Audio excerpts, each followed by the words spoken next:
Yo guys, Nick with Hood Rat's Garage, and today I'm going to show you how to change brakes on this 2018 Toyota Highlander. We're going to do the front rotors and pads, so stay tuned.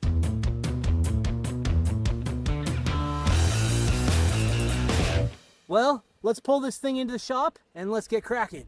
I'm going to start by removing your 5 21mm lug nuts. Once we get those off, take the wheel off, set it aside. With the wheel off, you want to leave the ignition. If you press it once but the lights don't turn on, it will enable you to unlock the steering, which lets you turn this by hand. Turning this by hand makes it a lot easier to get to these bolts and to do the work that we need to take the caliper bracket and the caliper off.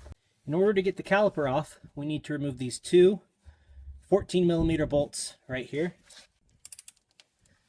Now if you guys notice, I'm spinning this bolt and the slide pin behind it is turning as well right here.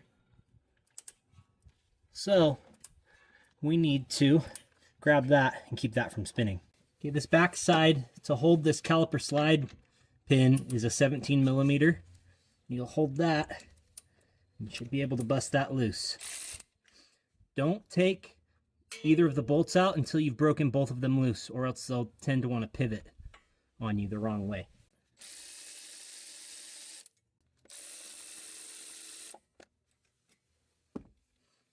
With both those out, we can kind of press the caliper towards the outboard side of the car.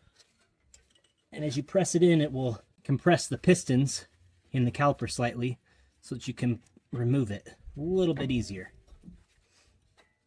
Now I recommend you either drape this in a spot where it's not going to fall, or zip tie it up and out of position to something that keeps it from falling and stretching this brake hose. Next up, we have our two 17mm brake caliper bracket bolts right here.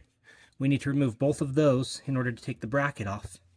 Before we do that, let's take these brake pads off. You can take these springs and remove them from one side of the pads and then slide each pad out. I like to take note which way my pad was in there, which way the squeaker was, so that when we put this back together, we put it in the exact same way it came apart. So I set these aside in the way they came off.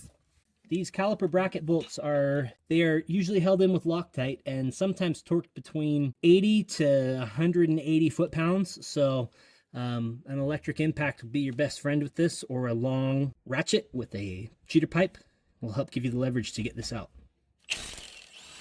And there's two. I don't believe these had any Loctite on them. And there's our bracket. Like that. In order to make removing this rotor easier, Toyota has engineered two little holes in the rotor that allows you to thread an M8 by 125 bolt into them and press them off of the hub assembly behind it. You thread that in there, get yourself the appropriate size socket for your bolt, and slowly crank it down, and you'll watch it pop off.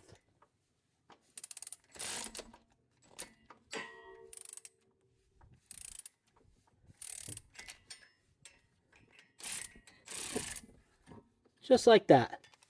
So there's a really tight fit between the hub assembly and the rotor, and sometimes just a little bit of rust will make it really difficult to remove. So this bolt is an excellent tool to get it off easier. Let me show you what it looks like inside there. There you can see that bolt, how it just threaded through and pressed right there on the assembly. So when doing this job, you're going to want to really make sure that you get all of the rust and corrosion off of this hub here where the rotor sits. You want to make sure that it's sitting nice and flat and true so that you don't get any pedal pulsation or run out in your brake assembly. So you clean all this rust off here with a wire brush and patience. Make sure that everything's nice and clean. And once you clean this whole surface, make sure you also clean this area as well. You want to make sure that where the caliper bracket sits is free from rust and corrosion. Just spend your time to get this part nice and dialed in, because it makes a world of difference in the quality of your repair.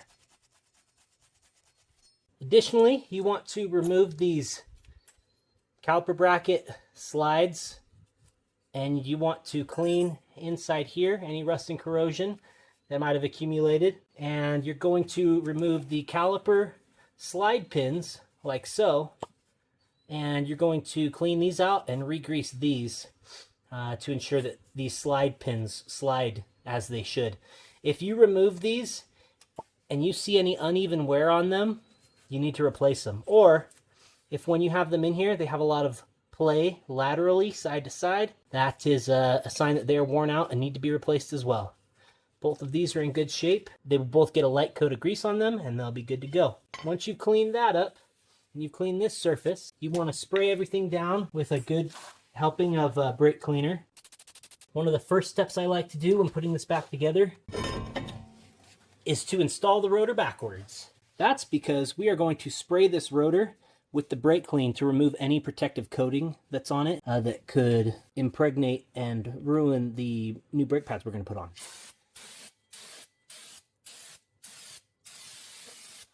If it's shiny metal and it doesn't have rust on it, it has a rust preventative coating on it. So make sure you do this. We can put our rotor on the correct way and spray the front side as well. We are going to compress these pistons in so that we can install them back onto the new pads, which are going to be a lot thicker than our old ones. So let me show you the tool I like to use for that. Here is my piston compressing tool. This is from Cornwell, and the number on it is RB279. And what it does is ratchets out and slowly presses the pistons in, like so. Oh! Like so.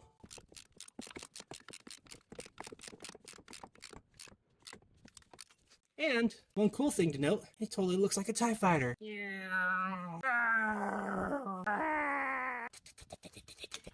Now when you compress these back in, guys, there's one thing you need to pay attention to, and that's up top. Make sure that your brake fluid isn't going to overflow like this one is about to when I do the other side. So make sure that that isn't going to blow over and run out. Sometimes people will top the brake fluid off when the brake pads are low, when in actuality it doesn't need brake fluid, it needs the brake pads to be replaced because the fluid has been displaced by the lack of pad. So don't let that overflow because it likes to eat paint off. Now that you've cleaned everything, you've compressed your pistons, you've replaced your shims, and you have re-greased your slide pins, we are ready to reinstall the caliper bracket. One thing I like to make sure I do though is apply a dab of red Loctite to my bolts to ensure they do not come out. Red Loctite is high strength, meaning it only comes out if you heat it to a specific temperature. I don't know what that is, I don't remember, but it's a lot. It's a lot more than what the brakes can heat up to as this car gets warm. So red Loctite it is, and just a small little dab will do ya. Oh, like that. A whole freaking half a bottle. Got some drops on the floor. Let's transfer some over to our other bolt. And that should be more than plenty. Hey, one more trick. To keep your rotor from flapping around, take one of your lug nuts and put it on the lowest thread. And that'll keep your rotor in place so you're not fighting it while you put your bracket back on. See how easy that is now? No problems. Now if I can just learn how to thread a bolt. I will leave the torque specs for these right here. Next we'll install our brake pads, and you want to make sure that the squeaker, which is what makes contact with the rotor when the pads have worn out too much, is positioned so that as the rotor is turning, when it's moving forward, that it's pressing the squeaker down and into the pad. One thing to take note of, guys, when you're doing this, make sure that your shims are not contacting your rotor. You can see right here we have plenty of space. Make sure those aren't touching because they will grind into your rotor and cause a ton of noise, and you'll be tearing this back apart again. So make sure those don't touch. You got to put these springs back in on each side of the brake pad. And once you put them in, the brake pads are going to want to push out of the slides that they're in. So you're gonna have to squeeze it to keep them from doing that. It's always can be kind of fun. Sometimes these springs are way stronger than I think they should be, and they tend to push them apart really fast. Then you do the dance of getting the caliper back in place. Make sure your hose is not twisted. If you kink that hose, your brakes will have all kinds of problems, like potentially not releasing when they need to. So make sure your hose is nice and straight like this. Then with this guy back in place, we can take our two 14mm nuts and run them back in. And I will show the torque specs for these on the screen right now. Remember, when putting these in, slide bolts will probably spin on you like so. So you'll have to hold the backside with a 17mm wrench.